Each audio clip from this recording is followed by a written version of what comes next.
अपनी जीवन पूंजी अपने बैंक्स में रखते हैं, इस सोच के साथ कि आपका पैसा यहाँ सेफ और सिक्योर रहेगा। लेकिन क्या वाकई में आपके पैसे बैंक में सेफ और सिक्योर है?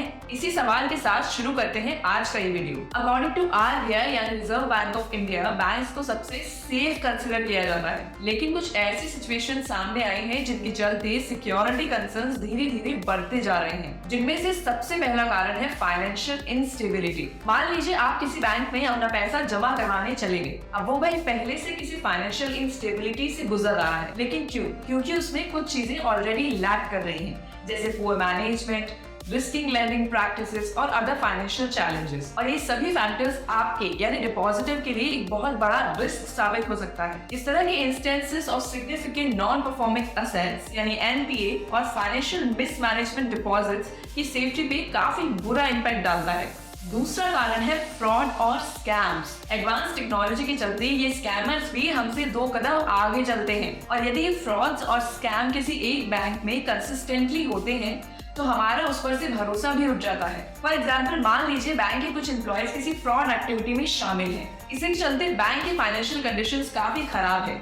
अब ये सीधा सीधा नुकसान देता है डिपॉजिटर्स को, यानी आप और मुझे। तीसरा बड़ा कारण है इकोनॉमिक डाउनटर्न, यानी जब भी देश में कोई इकोनॉमिक डाउनटर्न होता है तो बैंक्स को काफी बड़े चैलेंजेस फेस करने पड़ते हैं। लेकिन आखिर ये डाउनटर्न आता किस वजह से है?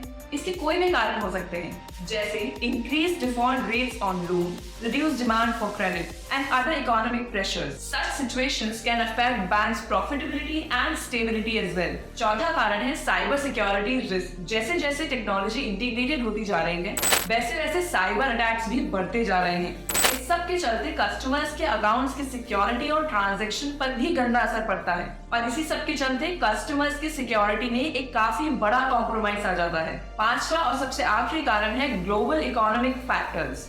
इंडियाज बैंकिंग सिस्टम काफी सारे ग्लोबल इकोनॉमिक फैक्टर्स से भी अफेक्ट होता है, such as international financial crisis which may affect the stability of the banks operating throughout the country. इन सभी पॉइंट्स को मद्देनजर रखते हुए हमें बैंक्स पर अंधा विश्वास नहीं करना चाहिए।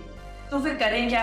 आप ऐसा कर सकते हैं कि एक छोटा अमाउंट ही बैंक में डिपॉजिट कराएं, वरना उसे कहीं और इन्वेस्ट करें, जिससे कि आप एक भारी नुकसान से बच सकते हैं। तो ये थी बैंक के ऊपर कुछ information. For more such informative videos, subscribe to our channel and do let us know your views in the comments below.